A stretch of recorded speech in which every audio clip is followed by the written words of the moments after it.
नमस्कार, मैं हूं रत्ना और आप देख रहे हैं सी न्यूज़ भारत। आइए रुक करते इस खास खबर की ओर।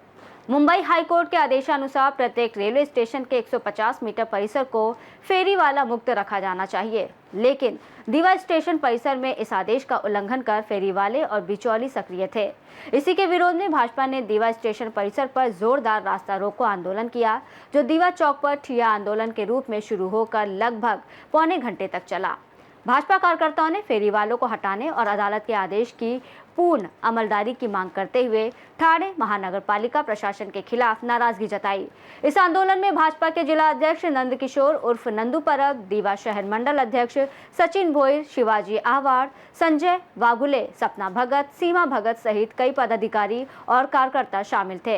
वहीं पुलिस प्रशासन ने कानून व्यवस्था बनाए रखने के लिए कुछ भाजपा पदाधिकारियों को हिरासत में भी लिया। भारतीय जनता पार्टी मार्फत आज आम्ही रस्ता रोको आंदोलन केलेलं आहे। हे दिवावासियांच्या हिताचं आंदोलन आहे।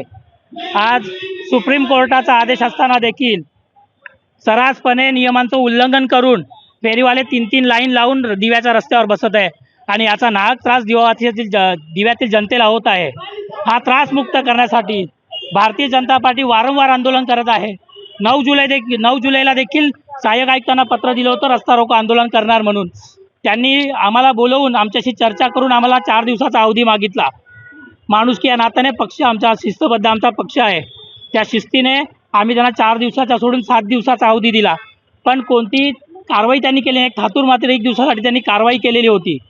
ती कारवाई करून संध्याकाळी परत जैसे थे वैसेच वसुलीवाले तिथे बसलेले आहेत। आमचा हेतू हा फेरीवाल्यांच्या पोटावर पाय देऊन त्यांची रोजीरोटी बंद करण्याचा नाही आहे। आमचा लढा दिवावासियांना होणाऱ्या त्रासाबद्दल आहे। सत्तेत असताना देखील जर एखादा पालिका प्रशासन एखाद्या ठिकाणी न्याय देत नसेल तर संघर्ष हा करावाच लागतो।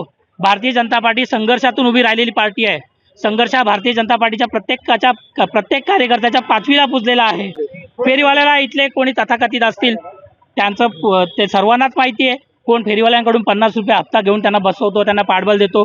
मागे एका पक्षाने त्यांच्या असेल कुठला सगळ्यांना माहिती आहे। ते इथे आम्हाला जाहीर करायची गरज नाही आहे। दिव्यातील प्रत्येक नागरिकाला माहिती आहे कोण फेरीवाल्यांची वकिली करतो आणि कोण त्यांच्याकडून 50 रुपये घेतो।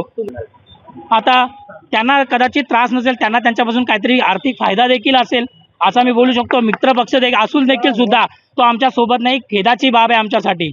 आज आम्ही दिवावासियांसाठी लढतो आणि जोपर्यंत फेरीवाला मुक्त होणार नाही तोपर्यंत आमचा लढा चालू राहणार आहे।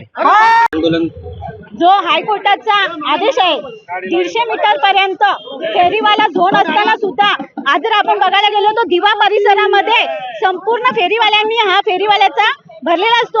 आम्ही याआधी सुद्धा सहाय्यक आयुक्तांना निवेदन दिलेले होते। सहाय्यक आयुक्तांनी आमच्याकडे वेळ मागितलेली होती, पण सहाय्यक आयुक्तांनी कुठेतरी तात्पुरती कारवाई ही फेरीवाल्याविरुद्ध केलेली आहे। आज जर आपण बघायला गेलो असेल तर संपूर्ण रस्ता हा फेरीवाल्यांमध्ये भरलेला असतो। पालिका प्रशासनाकडे यावेळी सुद्धा अनेक वेळा आम्ही ही मागणी केलेली आहे।